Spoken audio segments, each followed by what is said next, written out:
আলোচনায় অংশগ্রহণ করবেন নারায়ণগঞ্জ ২ আসন থেকে নির্বাচিত মাননীয় সদস্য জনাব মোহাম্মদ নজরুল ইসলাম আজাদ। জনাব মোহাম্মদ নজরুল ইসলাম আজাদ, আপনার সময় 7 মিনিট। ধন্যবাদ। বিসমিল্লাহির রহমানির রহিম। মাননীয় স্পিকার, আপনাকে অনেক ধন্যবাদ প্রথমবারের মতো মহান সংসদে আমাকে কথা বলার সুযোগ করে দেওয়ার জন্য।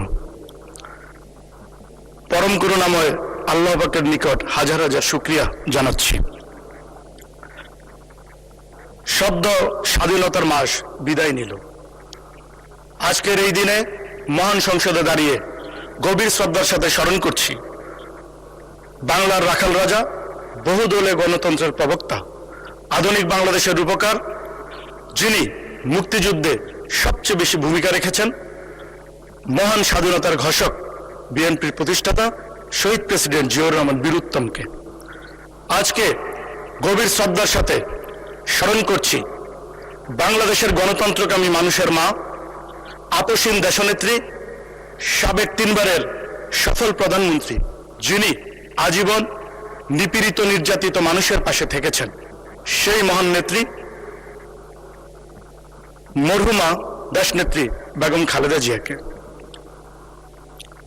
আজকে আমি ধন্যবাদ জানাচ্ছি আমার নেতা, বাংলাদেশের মানুষের হৃদয়ের নেতা, যিনি বীরের বেশে বাংলাদেশে এসে বাংলাদেশের মানুষের অধিকার রক্ষা এবং আগামীর স্বপ্ন দেখার সাহস জুগিয়েছেন, যিনি 17 বছরের গণতান্ত্রিক আন্দোলনের মাধ্যমে ফ্যাসিস্ট সরকারের পতন ঘটিয়েছেন, যিনি আমাকে নারায়ণগঞ্জ 2 2500 আসন থেকে বাংলাদেশ জাতীয়তাবাদী দল থেকে মনোনীত করে ভোটের মাধ্যমে বিজয়ী হয়ে এই মহান সংসদে আসার সুযোগ করে দিয়েছেন।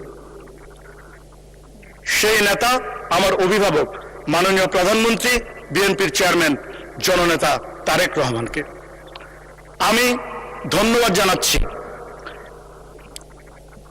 নারায়ণগঞ্জ 2 2500 মুসলিম, হিন্দু, বৌদ্ধ, খ্রিস্টান সর্বস্তরের জনগণকে, যারা তাদের মূল্যবান ভোটের মাধ্যমে আমাকে বিজয়ী করে এই মহান সংসদে পাঠিয়েছেন। মাননীয় স্পিকার, আমি আজকে এই মহান সংসদে দাঁড়িয়ে আমার টপিকস রাষ্ট্রপতির ভাষণ সম্পর্কে আনিত ধন্যবাদ প্রস্তাব। আমি আপনার মাধ্যমে আজকে জুলাই যোদ্ধা, জুলাই সনদ এবং জুলাই যুদ্ধ নিয়ে কিছু কথা বলতে চাই। মাননীয় স্পিকার, আমি বলতে চাই জুলাই সনদ, বাংলাদেশের সকল রাজনৈতিক দল জাতির সম্মুখে জুলাই সনদে স্বাক্ষর করেছে, কিন্তু কোন রাজনৈতিক দল বা আমরা কেউ কিন্তু জুলাই নামে কোনো সংবিধানে স্বাক্ষর করি নাই। আমি বলতে চাই আমাদের বক্তৃতা পূর্বে যা ছিল নির্বাচনের পূর্বে, নির্বাচনের পরও তা স্পষ্ট। জুলাই সনদ ঠিক আছে, এটা একটি ইম্পর্টেন্ট বিষয়। আমরা বাংলাদেশে দেখেন, আমরা জুলাই যুদ্ধে এই অনেকেই অংশগ্রহণ করেছি। আজকে যদি জুলাই সনদ নিয়ে কথা বলতে চাই, দেশের প্রচলিত আইন আছে, দেশের গঠনতন্ত্র আছে, সংবিধান আছে এবং জনগণের ভোটের মাধ্যমে নির্বাচিত সরকার আছেন, মাননীয় প্রধানমন্ত্রী আছেন, এই মহান সংসদ আছে। যে কোনো বিষয় আমরা আলোচনার মাধ্যমে এই সংসদে সমাধান করা সম্ভব। আমি মনে করি আমরা নিজেদের মধ্যে উল্টাপাল্টা বাক্য না করে আলোচনার মাধ্যমে সমাধান করলে সেটা ভালো হবে এবং জনগণ সেটা ভালোভাবে নেবে। আজকে মাননীয় বিরোধী দলীয় বন্ধুদের উদ্দেশ্যে মাননীয় স্পিকার, আপনার মাধ্যমে আমি একটা কথা বলতে চাই। জুলাই যুদ্ধ নিয়ে অনেক কথা হচ্ছে, জুলাই যুদ্ধ, জুলাই যোদ্ধা। আমি নিজেও একজন জুলাই যোদ্ধা। এই জুলাইয়ের আন্দোলনে সক্রিয়ভাবে রাজপথে ছিলাম। জুলাই আন্দোলন কিন্তু একটি গণতান্ত্রিক আন্দোলনের পার্ট, যে আন্দোলনের নেতৃত্ব দিয়েছিলেন জননেতা তারেক রহমান। এটি 17 বছরের গণতান্ত্রিক আন্দোলনের শেষ পার্ট, কিন্তু আমরা কিন্তু সেদিকে যাচ্ছি না। আমরা একটা খেলার ফার্স্ট রাউন্ড, সেকেন্ড রাউন্ড খেলবো না, কোয়ার্টার ফাইনাল, সেমিফাইনাল খেলবো না, ডাইরেক্ট ফাইনাল খেলে জিতে যাব, ব্যাপারটা কিন্তু এরকম না। 17 বছরে আন্দোলন সংগ্রাম করতে গিয়ে বাংলাদেশের অনেক ভাই ও বোনেরা প্রাণ হারিয়েছেন, অনেকে আত্মহুতি দিয়েছেন। আমরা কিন্তু সেই দিকে যাচ্ছি না। আমাদের এটা মনে রাখতে হবে, জুলাই যুদ্ধ 17 বৎসরের আন্দোলনের, গণতান্ত্রিক আন্দোলনেরই একটি পার্ট, এবং যে আন্দোলনের নেতৃত্ব দিয়েছেন জননেতা তারেক রহমান। আজকে আমি মাননীয় স্পিকার আপনার মাধ্যমে বলতে চাই, জুলাই যুদ্ধে তখন আমি যাত্রাবাড়ি থেকে সাইনবোর্ড, আমাদের যে এরিয়া ছিল সেইখানে নেতৃত্ব দিয়েছি, রাজপথে ছিলাম। আমি ঢাকা বিভাগের সহ সাংগঠনিক সম্পাদক হিসাবে ঢাকা বিভাগের সর্বপর্যায়ের নেতাকর্মীর সাথে যোগাযোগ করেছি, সবাইকে নিয়ে রাজপথে কাজ করেছি। আমাদের নির্দেশ দিয়েছিলেন জননেতা তারেক রহমান, কিন্তু সেই দিকে কিন্তু আমরা যাচ্ছি না।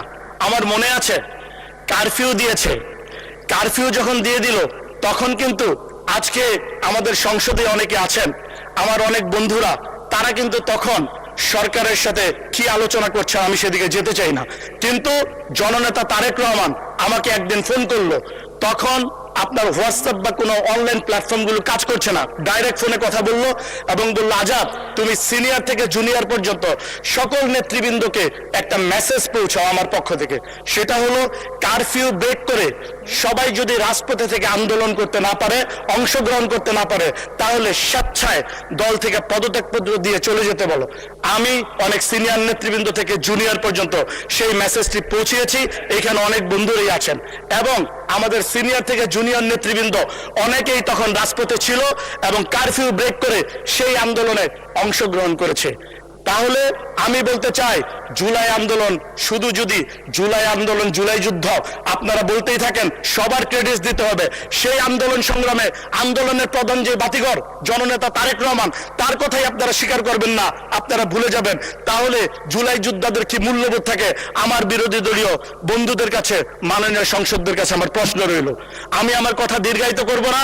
আমি বলতে চাই, জুলাই যুদ্ধ, জুলাই আন্দোলন সেটি 17 বৎসরের গণতান্ত্রিক আন্দোলনের একটি পার্ট। যে আন্দোলন আপনারা দেখেছেন, কিছুদিন আগে নির্বাচন হয়েছে, সেই নির্বাচনে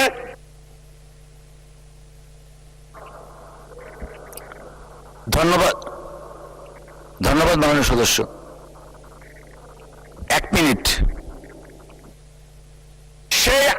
সেই নির্বাচনে সর্বোচ্চ ভোট পেয়ে বাংলাদেশ জাতীয়তাবাদী দল জয়যুক্ত হয়েছে। তাহলে এটা প্রমাণিত হয় যে সেই জুলাই যুদ্ধে, সেই আন্দোলনে জননেতা তারেক রহমানের নেতৃত্বে এবং নির্দেশনায় সবচেয়ে বেশি জনগণ রাজপথে নেমে এসেছিল, সেটি প্রমাণিত। তাই আমি বলতে চাই, মাননীয় বন্ধুদের প্রতি দৃষ্টি আকর্ষণ করে বলতে চাই, আপনারা সঠিক ব্যক্তিদের সঠিক মূল্যায়নের কথা তুলে ধরেন, তাহলে সেটা সবার ভালো লাগবে, জনগণও সেটা ভালোভাবে নিবে, এবং সেটা সুন্দরভাবে আমরা একসাথে মিলেমিশে কাজ করে সামনে আগাতে পারবো, সেটা দেখতেও ভালো লাগবে। আমি আমার কথা দীর্ঘায়িত করব না।